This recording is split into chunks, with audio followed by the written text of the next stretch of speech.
Hello everybody, and welcome to this video, which is kindly sponsored by Squarespace. So today, back on the Paladins of Chivalry website, we're adding another entry for the people who play various characters. So I already have some text copied, so I'm paste that in for Sir John Shandos. You can look him up, he's a very interesting character, but we have personally playing him, so putting that in the title page. And now we can check very easily. So this is heading 1 size, that's also heading 1 size, excellent. This is heading 4.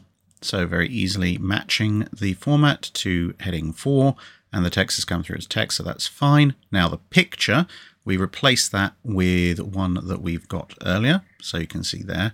There was a slight glitch recording this, so I have to show you, that's how you replace the image, and there's the image ready to populate. Now all I have to do is go to show fit or fill options, and then the corner edging as 50, so that maintains that little curve I put on the other one last time. And you see there's this grid where the photos are mounted, and I go to the other one and see, right, that grid is 2 sections higher above the title, so I move this one again for consistency. And our entry is done. It's just a case of hitting save, exit, and the page is ready to go, just like that. So if after all these little mini tutorials I've been doing, you think you could build a website for maybe ideally naval history purposes, but you never know, you might want to do it for some other reason, then head over to squarespace.com/Drachinifel. You can get a free trial, and once you're ready, that little link will give you 10% off your first website or domain. So thanks once again to Squarespace for sponsoring the video, and on with the main show. So here we are again in yet another corner of the library. This library is basically made up almost entirely of corners, at least when it comes to trying to film here. And we've arrived at the inevitable British section. So obviously, being a British naval historian, not a historian of British naval history, but a naval historian who happens to be British and living in Britain, and given that the channel covers up to 1950, there's a fairly heavy amount of British naval involvement in the pre-1950 era. These things all coincide to explain why the British shelf is the single largest shelf. But nonetheless, we shall try and point out some of the well, not necessarily the better, but the easier books to get into, the ones that you should probably pick up as a starting reference for learning about the British Navy for the time period the channel covers. Now, there are some more books around there, but I've put them around there for a very specific reason, so at some point we'll look at that shelf unit and we'll see why I've put those there. From here, we're going to look at the upper section and the lower section separately. So I have divided this up into a system that makes somewhat logical sense to me. So up here we've got specific ships. So we've got stuff about dreadnoughts, stuff about Rodney, battlecruiser New Zealand, etc., etc., and stuff about specific services. So from up here, things that I can recommend, bearing in mind this isn't saying that things I'm not recommending aren't good, they quite often very definitely are, but this is where you start from. So, HMS Rodney by Ian Ballantyne, fantastic book, not what I recommend for a starter because it's about a very specific ship. You probably want to get a more general sense of British battleships before you dive in on Rodney herself. So, with that said, the British Pacific Fleet, the Royal Navy's most powerful strike force by David Hobbs, often forgotten section of World War II, but definitely worth a read. Basically chronicles what exactly the Royal Navy was doing for the most part in 1944 and 45. Then you've got the Royal Navy's Air Service in the Great War, again, actually by David Hobbs, and again, a somewhat forgotten element of the Royal Navy's activity, what the RNAS was doing in World War I, because, again, a lot of stuff about the Royal Flying Corps, not so much stuff about the RNAS. And then from up there, well, there's a few, actually no, there are 1 or 2 others I would point out for the starter, if you like. John Sumida in Defence of Naval Supremacy, Finance, Technology and British Naval Policy 1889 to 1914. It's a very narrow period, it's basically the pre-dreadnought and early dreadnought period, but it helps explain what the British were paying for, why they were paying for it, why were they not paying for other things, how technology was advancing and how British policy was reacting to all of that. And the other one that I'd pick from here as a starter would be War in Distant Waters, British Colonial Defence in the Great War. Again, a fairly nice bit to look at because it's relatively forgotten about. Most of World War I, when it comes to the Royal Navy, people think about the Grand Fleet. If they think a bit more expansively, they might think about the Harwich Force and the Dover Patrol. They don't usually tend to think too much about what all the other Royal Navy ships were doing around the world, except for maybe something about the Battle of the Falkland Islands and Coronel. Right, so coming down to the next shelf. Very special ships. Again, that's a specialist one, so maybe not immediately. So how did I organise all of this? Oh yeah, this is specific campaigns, for the most part. So you've got campaigns or attacks. So Zeebrugge, naval warfare in the English Channel. That's German surface. Ah, that's actually quite a good one. Brian, to start with. Brian Perrett, The Hunters and the Hunted, the elimination of German surface warships around the world, 1914 to 15. So, Battle of Coronel, Battle of the Falklands, Chase of the Emden, and so on, and Königsberg and Karlsruhe as well.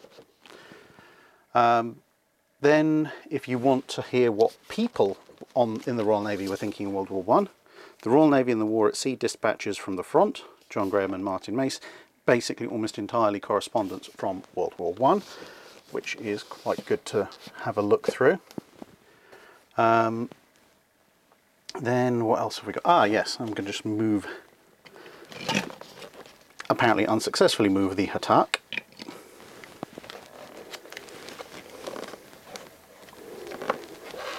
Try and get this out.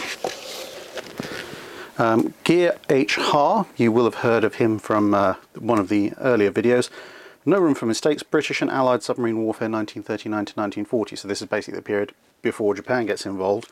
The early war, everyone's making a lot of mistakes and also learning from them when it comes to submarine activity. Turns out I have 2 copies of Naval Warfare in the English Channel. Well, that's good.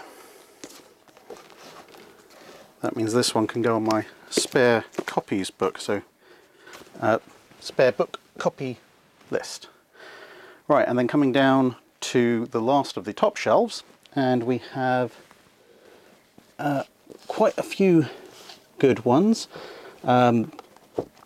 Travelling back a little bit further in time, I'll just get those out without squashing my priceless ancient X-Wing, which apparently I've managed to do anyway.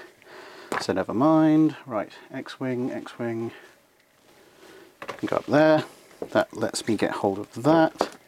HMS Bristol, you'll have seen from the video I did on HMS Bristol with, actually with the author of this very book, Rob Griffin, Chief Petty Officer Rob Griffin. Definitely worth a read, although it is a ship-specific one, not a generalist one. So from this little pile, 3 immediately come to mind. Coastal Convoys, 1939 to 1945, by Nick Hewitt. So again, Atlantic convoys, everyone's heard of those. The coastal convoys, however, the ones that ran up and down, shockingly enough, the English coast, not very much heard of, but under attack a lot by Stukas, by E-boats, by U-boats, etc.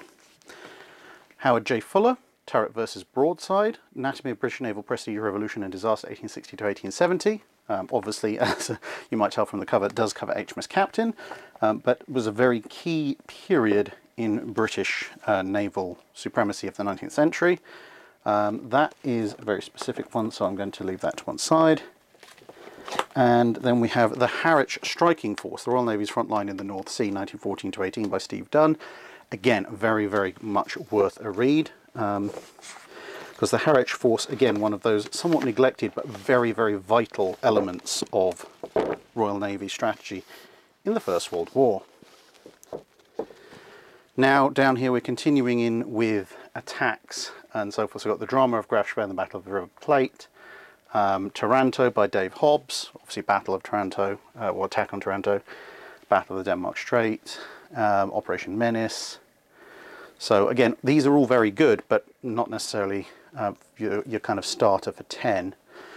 If you can get hold of this one, Selected Papers on British Warship Design in World War II from the Transactions of the Royal Institute of Naval Architects, was published by Naval Institute Press. It's a little old now, but gives you a very good insight into what the Royal Navy was thinking when it was coming to designing warships and modifying warships during World War II. So we're now going to move further down. Right, so you join me on the floor because we're at the lower half of the shelf. Now I will say ahead of time there are a bunch of books I do actually have on British cruisers which aren't here, which again we'll have shown the digital section at the end, because I'm using them for research for an upcoming project which you'll hear about later in the year hopefully. Now while we're down here, this has a selection of stuff on Jutland. I think I've already talked about what's on the Jutland shelf before, so I'm going to leave that there for the minute, because again, Jutland, specific battle. But this is really where you get your teeth into stuff that's going to be talking about the whole, or a good chunk of British naval history for the time period the channel covers. So, where to start? Well, you can pretty much say all of these, but specifically in terms of stuff that's accessible and stuff that's still in print and easy to get hold of. British aircraft carriers, design, development and service history by David Hobbs, author appears quite a lot on this in this section. It's, well, does what it says on the tin. Talks about aircraft carriers, why the British built them, how they built them, what happened to them. Corrects a lot of myths that go around on the internet. British battle cruisers by John Roberts. Pretty much the same thing but for battle cruisers. Oh yeah, this one. British battleships of the Victorian era by Norman Freedman. Quite technical, but covers basically everything for that period. So if we start off, so we're starting off talking about steam propelled vessels, and once we get past, right, so there we go. So we're now starting off with racing the French. So we're talking about the steam-powered wooden warships, and the massive notes section at the back is always a joy to go through.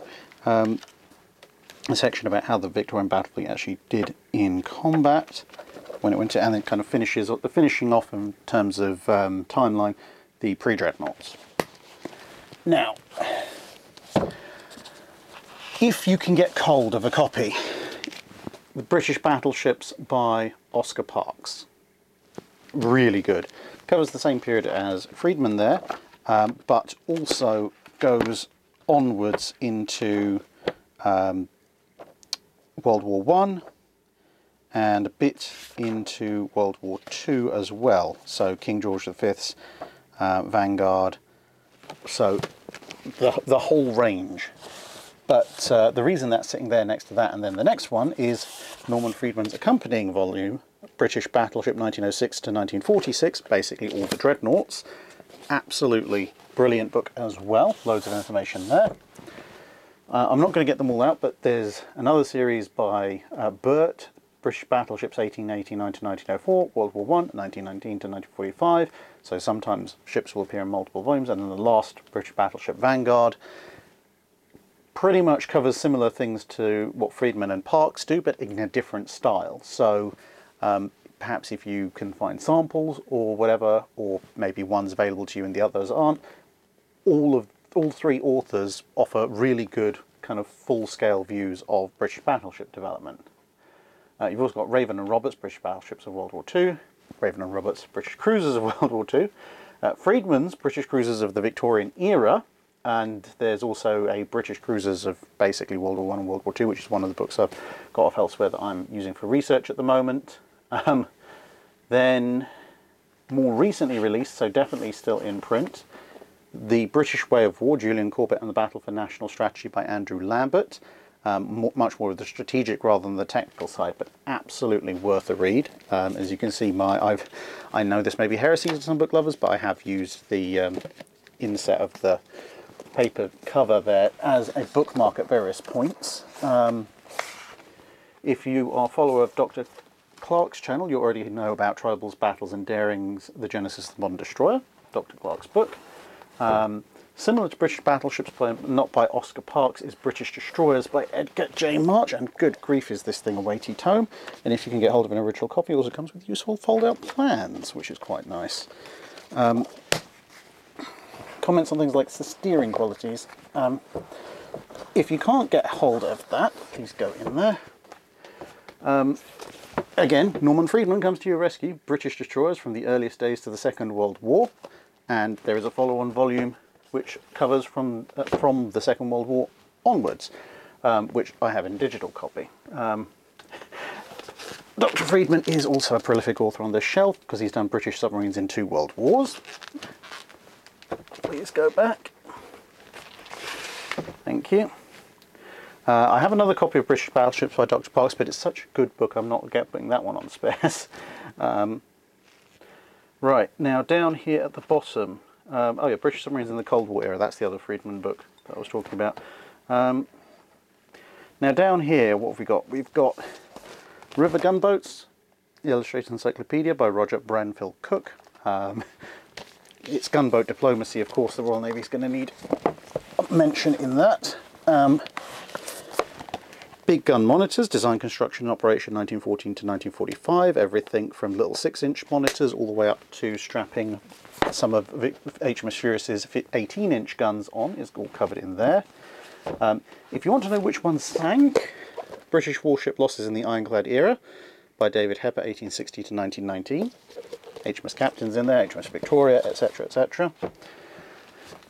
Another whole series here, I call them the Yellowback series, but essentially most of them, they're various ships detailed in the original builder's plan. So they're a brief history of the ship, but they use loads and loads of original plans, mostly stored in the National Maritime Museum and the Greenwich Archives, to show plans of exactly what was inside the ships.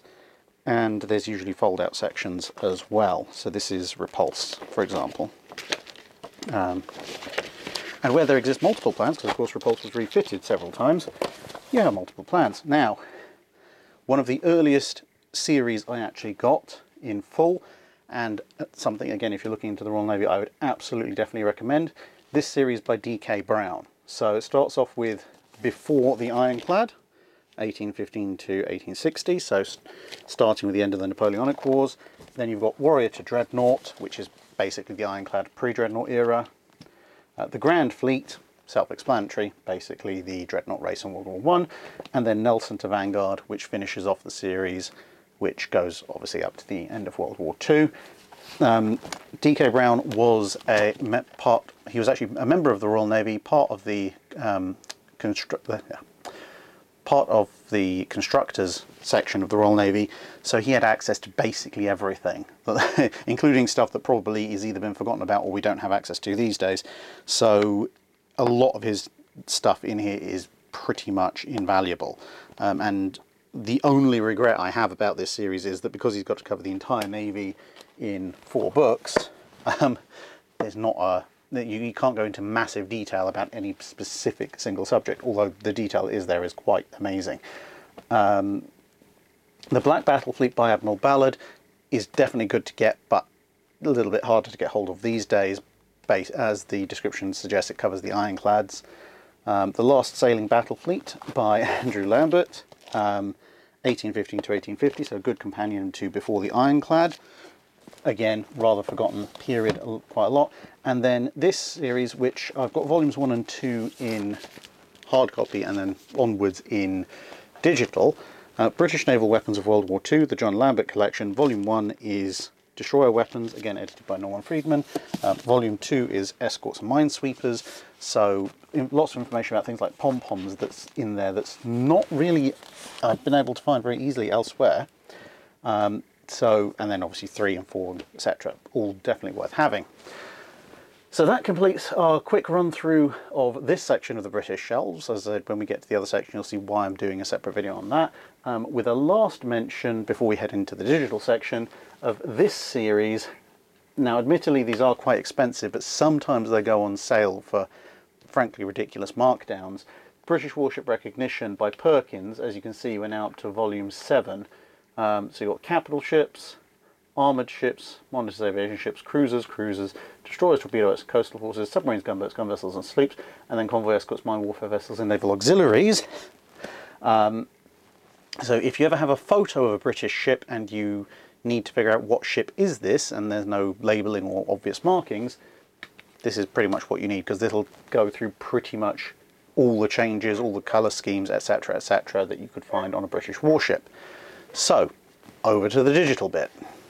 So just a brief digital section this time, because, well, you've had almost 20 minutes of me going on about the British shelf already, and I've mentioned a few in the various series that I have in digital, and so you've got a rough idea of what they cost already. But just to mention 3 more books, which roughly speaking are going for about £30 a piece at the moment. You have British Cruisers, 2 World Wars and After by Norman Friedman, which I mentioned earlier in the video, and is a very good technical breakdown of their design histories. Then you've got British Town Class Cruisers by Conrad Waters. Whilst it is ship specific, i.e. it's defined as by a single class, the design principles, the considerations, the struggles, the building, and then the combat experience, along with all the various refits, etc., that these ships underwent, all of which is chronicled in great detail, is very informative if you just want to get a feel for the Royal Navy in the 1930s and in combat in the 1940s. And then finally, the Imperial War Museum Book of the War at Sea, which is something I've mentioned before, by Julian Thompson. There is an accompanying one for World War I. This one is obviously World War II. This is a really good book for getting an idea of what the Royal Navy, the sailors within the Royal Navy, that is, perceived World War II to be like, because it is essentially a kind of a skeleton frame describing the various campaigns that the Royal Navy underwent, various battles as well, but the majority of it is telling those stories from the perspective of the people who were actually there. And I cannot recommend it highly enough. It's, as I said, the first serious naval history book I was ever bought. And so with that all said and done, thank you very much for listening, if indeed you still are, and I hope to see you again in another video further down the line. Cheers.